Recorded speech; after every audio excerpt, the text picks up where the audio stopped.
Welcome to the Let's Talk Health Forum. I'm Dr. Dan Pavlik Jr. We're sponsored by the Axis Health and Wellness Association as we continue to try to bridge the gap between conservative and an alternative care world and the traditional medical world. Today, I've got one of my partners on with me. He's one of my fellow chiropractors. His name's Dr. J.O. And we are going to be talking about the world of CrossFit and how it pertains to what we do as chiropractors, how we treat it, and how we continue to allow these athletes to improve their overall health and function in the world of CrossFit. So welcome, Dr. J. It's good to see you. I see you every day, but, great to have you on the show, bud. Thank you. Appreciate you being on, as I know you are a busy man. And I'm a shy man. What got you into the CrossFit world and when? How old were you? It was around probably 2010 when I got introduced by my in-laws who were avid CrossFitters. They took me to a class. I got addicted, and I just fell in love with the pain, of pain and torture of CrossFit. It was a very fun activity. So the pain and torture, is that like every time you go, or do you kind of get used to that where your body is not as sore every time, or is it like every time? No, you get used to most of it, but the good thing about CrossFit is the workouts are so different every time. So your muscles and the body movements that you do is you're never really actually used to it. So obviously 2010, you weren't yet a chiropractor, you weren't in school yet. So did your mindset change at all when you went to chiropractic school or when you became a licensed chiropractor? Did your mindset about CrossFit change at all or not really? Not too much. It was more of how I approached the workout was different, just because I've seen the injuries as an athlete, and then when I got into Yeah, and you were hurt. I was hurt. Yeah. When you were working here with Yeah, us. yeah. You got hurt with what was it, a deadlift? It was just squatting. It was a Yeah. squat. Yeah, it was a heavy squat. Mhm. So, obviously, as we all know, anytime we experience something, we get a little bit smarter, Yeah. and you can then share your experience with other people. So, obviously, that made you a little bit more familiar and aware of Mhm. what to do, what not to do in the world of CrossFit. It helped with the patient care aspect. So when was it that you officially got your CrossFit certification? It was around COVID, I think 2020. I got my CrossFit Level 1 certification. So what's the difference in levels? Like what types of levels are we talking about here? L1 is kind of the basic level, and then you get L2, L3, L4, and there's different variations, kind of side shoots from that, like with gymnastics, kids, CrossFit programming. So these are all what trainers have. So if you Yeah. go to a CrossFit training facility, you're going to see that they're an L1, an L2, an L3, and L4.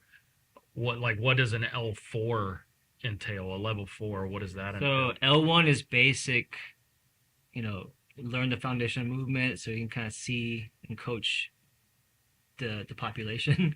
And then L2 kind of gets more into a little bit of more in-depth movements and more programming. And L3 and L4 just they kind of get more and more in-depth with the programming and how to kind of running a gym and type of stuff like that. So your average CrossFit gym that we drive by all the Mhm. time, is it just random? You don't know what level they are? Correct. Or, I mean, and do they have different level trainers at each gym? Correct, yeah. Ah, So okay. it could be a level 1 trainer that opens a gym and when it opens up next door, or it's another gym a mile down the road. You could have L3 certification who can be a little bit more hands-on with what they do too. Okay. So, as a chiropractor, as a doctor, how do you balance being a CrossFit enthusiast and being a doctor? I mean, how do you balance that out? um, from a workout aspect, just squeezing it in whenever I can. But How many days a week does that entail? I kind of flip flop between 2 to 3 days or so. But from a professional aspect, I'm much more conscious with how I work out because I've seen the injuries. We've seen the injuries, um, and we see the people that come in here with lifting injuries, and I don't want to be out of work from an injury. Yeah. So I'm much more cautious when it comes to that. No, I understand that, and I respect that 100%. So, um, what about, like, obviously, I had a lot of negativity towards CrossFit until I got to know your take on it and a couple other guys that we Hmm. treated that were really good trainers. What are some of these common misconceptions? Where has the world of CrossFit come from, and now where is it now from a standpoint of just uh, how people are getting trained and how Yeah, people are getting taken care of? I would say, What are common misconceptions yeah, about CrossFit? the I think what a lot of people think about CrossFit is, you walk into a gym, all of a sudden the coach is gonna make you do a 300-pound deadlift without any training, or a 50-year-old patient who's never done an exercise, they're gonna make them do 500 burpees or something like that. That's not the case at each gym. If you have a good trainer, good coach, a good facility that has the proper tools, they'll actually scale what they call modify or scale the exercises so that if you can't do a push up on the ground, the workout you can do a push up on a box. So you're more elevated, a little bit easier.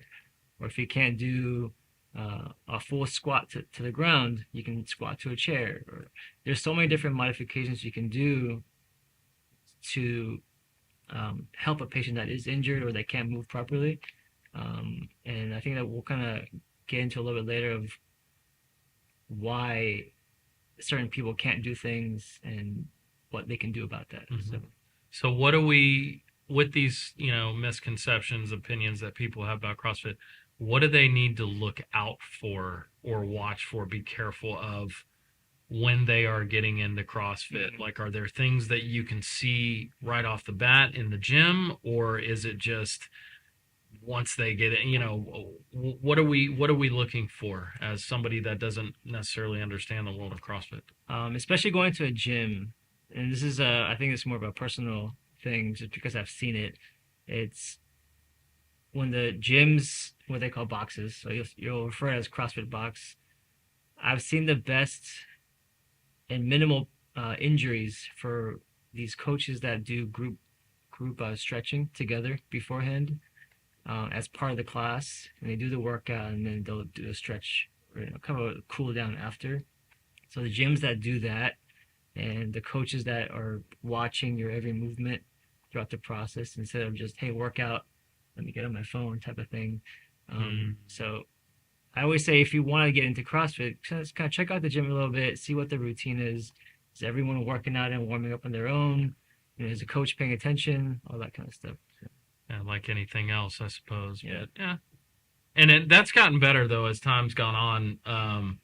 From what I hear, Hmm. like when CrossFit first was happening, I mean, it's been around for a while, but people were just into the thrill of it and making money. Guys just wanted to have these gyms and get as many people in there and make as much money as they can. And obviously, I saw that when it was first going on, uh, just tons and tons of injuries. But it's really cleaned up, I think, since then. But as we talk about injuries, let's kind of get into that conversation. The most common injury, probably lower back. Low back and I'll say shoulder.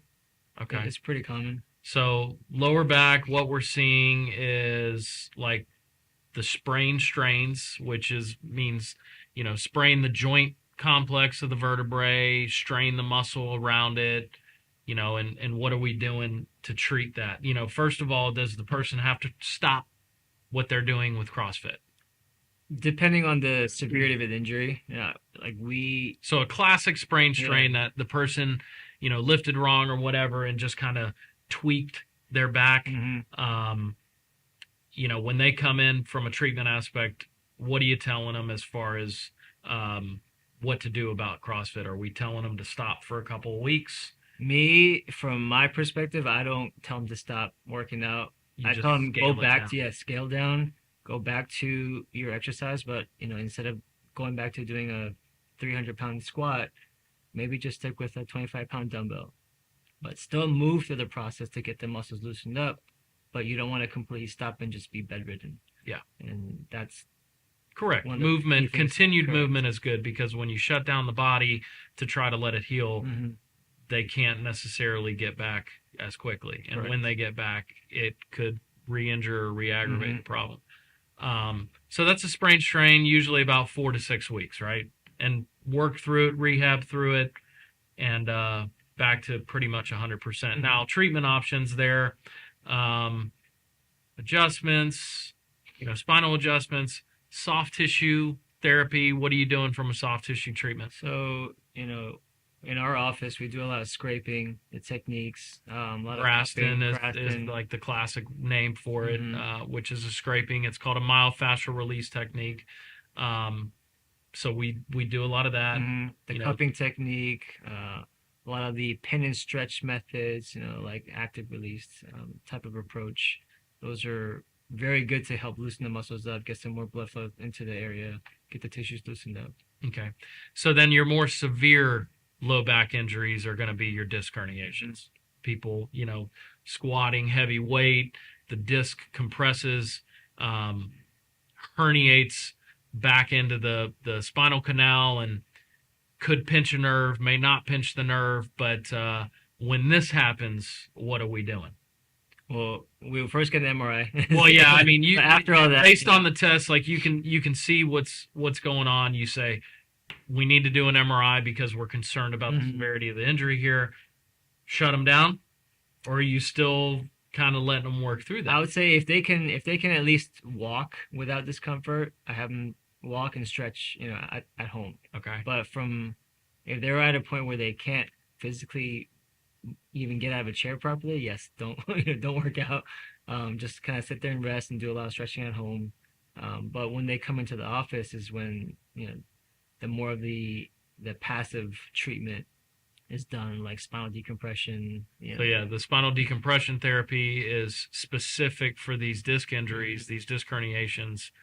So we'll put them on a treatment plan, for that to try to heal them quick. Not recommended to work out that same day, Hmm. but the days in between, they can, like he said, if they can walk, if they're managing the pain okay, then you can allow them to exercise still. But spinal decompression therapy, excellent therapy for treatment of these Yeah, disc problems. and I was uh, a patient of yours, and I have a disc bulge and two herniations with nerve impingement, and you saw me when. We were lucky we didn't have to do at the time we didn't have to do the decompression therapy on you, but the manipulative treatment, the spinal manipulation, the passive therapy modalities, I worked on them for a week straight, and you were pretty Yeah, good that after was good. that. I Yeah, mean, I did do decompression too, though. yeah, you Yeah, ended up yeah. starting to do decompression as a kind of a preventative Hmm. precautionary thing because we knew what was going on with your back. So all of these treatments for these lower back, these common lower back injuries that we see with the CrossFitters, they're all very beneficial and successful, in a lot of cases. Yep. So next injury up would be the shoulder injury. So the rotator cuff injuries per se. What are we seeing there mostly? Usually I would say more supraspinatus, infraspinatus. I mean, it could be any of the rotator cuff, but usually it's the supraspinatus muscle that gets irritated and Yeah, because of the lifting. abduction, the Yeah. lifting, the push Mm-hmm. Because mechanism. in CrossFit you do so many overhead movements, whether it's lifting heavy or just using your body weight, but you're doing so many overhead movements that it could get impingement, which can lead to more injuries down the road if you don't move You properly. seeing many labral issues like the cartilage issues in the shoulder? I think if they overdo it with the rotator cuff injury, then it probably Yeah, end up. not as Yeah, common, yeah. but mostly rotator cuff Hmm. problems. Types of therapies we're doing for that? Again, the soft tissue work, the Graston, the cupping, the ultrasound therapy is really good.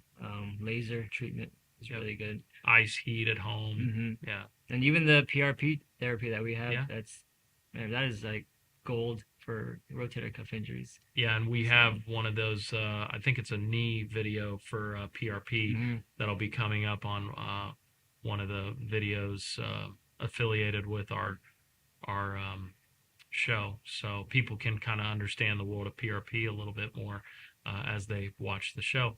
Um, are they working on a more significant rotator cuff injury? Same thing, probably 4 to 6 weeks. Same principles. We're allowing them. I mean, I suppose 8 out of 10 people that are doing CrossFit that hurt their shoulder, 8 out of 10 of those are probably continuing their training, just Mhm. watching their overhead lifts, and watching certain like presses and things Yeah, like that, and right? I have them do a lot of resistance band training instead of doing a full workout with them. But again, any athlete, they're they're one of the worst people. They don't Yeah. ever listen. So. Well, the key is they want to train, right? Yeah. All athletes want to train. They don't want to stop. It's listening to the doctor's recommendations of the training. If we stop them, they're probably not coming back. I mean, but they need the treatment to continue on. So it's not they always get worried. The athletes get worried to come in for treatment because they think we're going to make them stop. But the key here is you're hearing it from the doctor that does the CrossFit. You can work through these injuries. Just listen to the advice that we have. Um, so shoulder injuries, same types of things. Graston as well. Cupping can help, like you said, the Mhm. laser.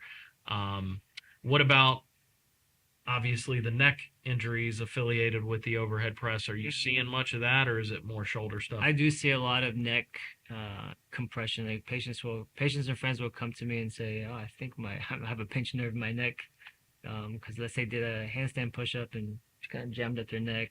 But a lot of times that's more just mechanical Yeah, restriction, though, yeah, right? It's not technically a pinched nerve. yeah. It's more, get adjusted, get some soft tissue Hmm. work done. It loosens up. Yeah. Yeah, we can usually work them through Hmm. that okay. Hip problems similar to the shoulder, or not really as much? I don't see that as much. I would say more knee issues, and then probably a little bit of wrist. Okay. Um, Knee issues is typically like maybe a torn meniscus or just a patellar tendon strain yeah, or or something the like that. IT band, IT lateral band quad, problems, yeah. which because there is a lot of running type of movements too. So a lot of patients come with IT band pain. And they don't know that it was they come with knee pain, but they didn't realize it was an IT band lateral quad issue. And we work on that, work on the glutes, and then Work on the low back as well. yeah, and then all of a Because sudden the it's gone. IT band, which is in the side of the leg, a lot of times people will think they have a pinched nerve or they think they have a knee problem. But the IT band starts at the hip, the side of the hip, and comes down to the knee. But what we see a lot of is an affiliation with the lower back as well. So just FYI, don't let that IT band manifest itself, because that's a painful problem, and the treatment for it is not fun. So, but successful once Yes. again. Um, so you know when you talk about injuries and all these different injuries that we're seeing in the world of CrossFit, we're keeping them active. We're getting them back to CrossFit activity, getting them back to 100%. How many times are you seeing somebody that can't return, and what is the significance usually of that? What would make you tell a person to not continue CrossFit? If they have a serious injury and they just people that just won't listen, you just have to tell them Or you can't. Yeah, repetitive, same thing happen over again, and they and they just eventually don't. get something really Correct. bad. Yeah. Yeah, that you can't necessarily recover from. Are you seeing that very often? Not very much. Not CrossFit. anymore, right? Yeah, I mean CrossFit's designed to because there's so many modifications you can do with each exercise. If someone can't walk, they have exercises for that. There's a special program called adaptive training, where almost like Paralympics, Special Olympics. So people in a wheelchair who have no function of their legs, they can still do CrossFit workouts in their wheelchair, and they have programs like with I think they're actually partners with Orlando Health and all that stuff that they program with CrossFit gyms for those athletes. So the when we talk about the type of athlete and the type of training, obviously you have the everyday CrossFit athlete and you have the elite CrossFit athlete that you see on TV, you see in these competitions. Kind of like in a world of the Olympics, like and professional sports. Those athletes are typically getting treatment on a daily basis, regardless of injury, right? Mm-hmm. Preventative. Is the elite CrossFit athlete typically doing that as well? The ones you see on TV that are in these competitions? I mean, are they doing preventative work as consistent as they can and not waiting for the injury? Oh yeah. I mean, they do a lot of in-home treatments. They have a lot of people that come to their homes and get all these therapies done. But if you watch some of the CrossFit documentaries, you'll see these CrossFit athletes getting acupuncture, getting chiropractic care, getting PT, getting in their cryo tank and and infrared saunas, like constantly, after each workout, they're doing all that stuff. But I don't think the general population is seeing that, so they work out, go home, don't stretch. Yeah, the general population is just waiting till they get hurt to come see us. But, the purpose of this show today was to get the chiropractor, the doctor, and there's a lot of doctors out there in all different fields that are doing CrossFit. I don't myself, but there's a lot of doctors that do, and it can be done. You just have to know how to take care of yourself. Don't wait till there's an injury. Make sure you're doing the preventative aspects of treatment to take care of your body. You can watch a lot of documentaries and you can see what these athletes, all different athletes, go through. But, you're hearing it from the musculoskeletal specialist, the chiropractor. It's definitely not, to us anymore, it's not one of those things that we look down on. I mean, we want people being healthy. We want people enjoying their life, having a good quality of life, doing what they love, and we are here to take care of it and also help prevent things from happening. So don't wait for an injury. Is there any other key items or issues that you want to touch on before we wrap this thing up? We're good. All right, man. Well, hey, I hope you have a long world in both chiropractic and CrossFit together, and we can keep, speaking the good word as far as how to take care of yourself, especially for these athletes that continue. So, Dr. J, always a pleasure. We can do a video of you doing CrossFit with me. Probably never happen, but maybe. You never know. You never knew. Stay tuned for that. Maybe we'll do it in studio, right? And you can see me sweat and burn and all that kind of stuff. So anyways, I hope you guys enjoyed the episode today. I hope you got a lot of information from it. Once again, I'm Dr. Dan Pavlik Jr., and we do the Let's Talk Health Forum. This is how we educate everyone as far as different aspects of healthcare from the conservative and alternative world and the medical world, and how we bridge them together and how we can make it just a better service for the patient and for the person. So thanks for watching, and we'll see you next time.